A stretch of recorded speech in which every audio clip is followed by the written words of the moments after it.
Au cours de la vie embryonnaire, un stock de cellules appelé ovocytes se forme dans l'ovaire. À partir de la puberté et jusqu'à la ménopause, un ovocyte est expulsé chaque mois par l'un des deux ovaires. Il est recueilli par le pavillon de la trompe et devient un ovule.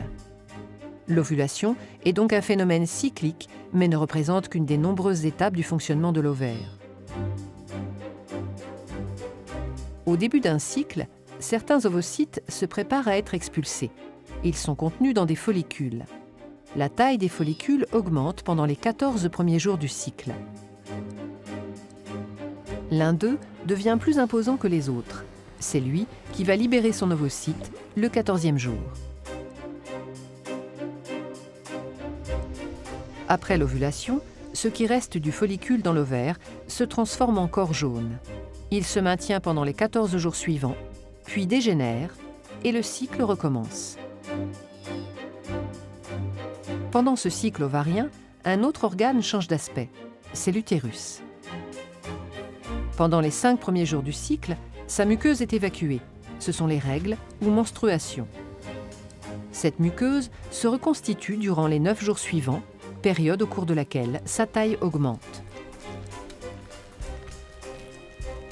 Après l'ovulation et pendant les 14 derniers jours du cycle, la muqueuse change d'aspect. Elle forme une dentelle utérine très vascularisée. Ces transformations la rendent apte à recevoir un embryon au cas où un rapport sexuel non protégé s'est déroulé, donnant lieu à une fécondation entre l'ovule et un spermatozoïde.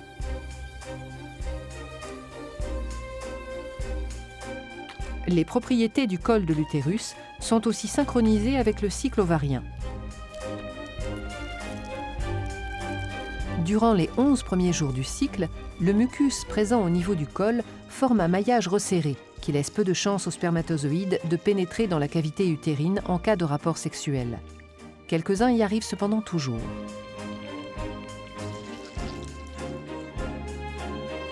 Dans les quelques jours autour de l'ovulation, du 12e au 16e jour environ, ce maillage se relâche. On dit que le mucus, ou glaire cervicale, devient filant. Il laisse passer les spermatozoïdes beaucoup plus facilement. C'est le moment où une fécondation a le plus de chances de se produire et de donner lieu à une grossesse.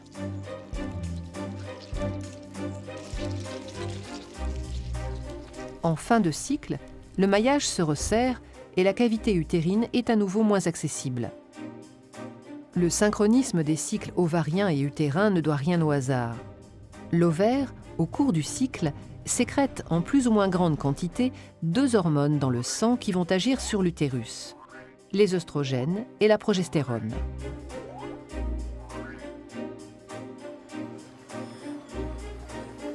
Au début du cycle, la concentration sanguine des 2 hormones est très faible.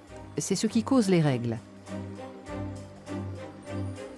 Les œstrogènes sont surtout sécrétés pendant les 9 jours suivants.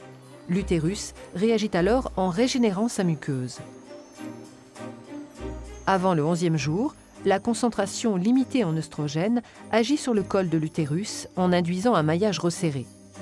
Après le 11e jour, la concentration en œstrogènes atteint un seuil qui entraîne le relâchement du maillage de la glaire. Elle devient filante. Après l'ovulation, 14e jour, c'est surtout la progestérone qui est sécrétée. Cette hormone induit les transformations de la muqueuse et le retour à un maillage serré de la glaire cervicale.